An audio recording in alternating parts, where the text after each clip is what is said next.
Hey there, my name's Davey and I'll be your host for today's Fresno Art Beat recap. But first, what is Fresno Art Beat? Fresno Art Beat is CMAC's Measure P project in which we train participants' video production skills through documenting arts and cultural events. For more information, visit cmac.tv/fab. Earlier this year, the Art Beat crew was invited over to Moto for International Women's Day, a celebration that featured a variety of different artists, authors, and performers. Esmeralda Soria, Assemblywoman for District 27. I think it's important to celebrate International Women's Day here in the city of Fresno because we have to recognize the work that everyday women in our neighborhoods, in the city, do to uplift community, do to transform neighborhoods, to transform issues that impact our community. And it's more important than ever before that we ensure that young women also see women in leadership.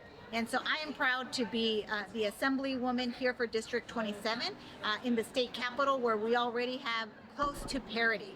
And so it is important to celebrate women in positions of leadership and just women in general doing great things in their community. In honor of St. Patrick's Day, the Art Beat crew was invited over to Fresno State to watch the Irish band Celtic Alchemy.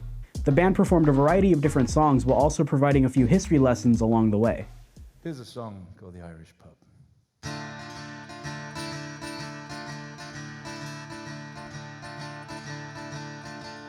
Well, you walk into a city street, you could be in Peru. You hear a distant calling and you know it's meant for you. You stop what you were doing, you join the merry mob, and before you know just where you are, you're in an Irish pub. They've got one in Honolulu, they've got one in Moscow too. 4 of them in Sydney and a couple in Kathmandu. So whether you sing or pull a pint, you'll always have a job. Wherever you go around the world, you'll find an Irish pub. Later on, Scrub J Press actually held their Wild Blue Zine event here at CMAC. We had the pleasure of recording a few live readings from their featured poets and authors. So this poem is titled Letter to John Weinberg in Heaven. I'm sitting on the gym locker bench where you used to read my poems. A fat cockroach you once poked fun at does a backflip on my Burmese shoehorn. I'm just sending you a line up through those confounded clouds you love to tell you the tiles in the shower stalls are still cracked. The cognoscenti mermaids in the club pool are getting fast enough to race the Canadian geese. Also, since you stopped bartending at the Tower Theater, the movie quality has gone downhill.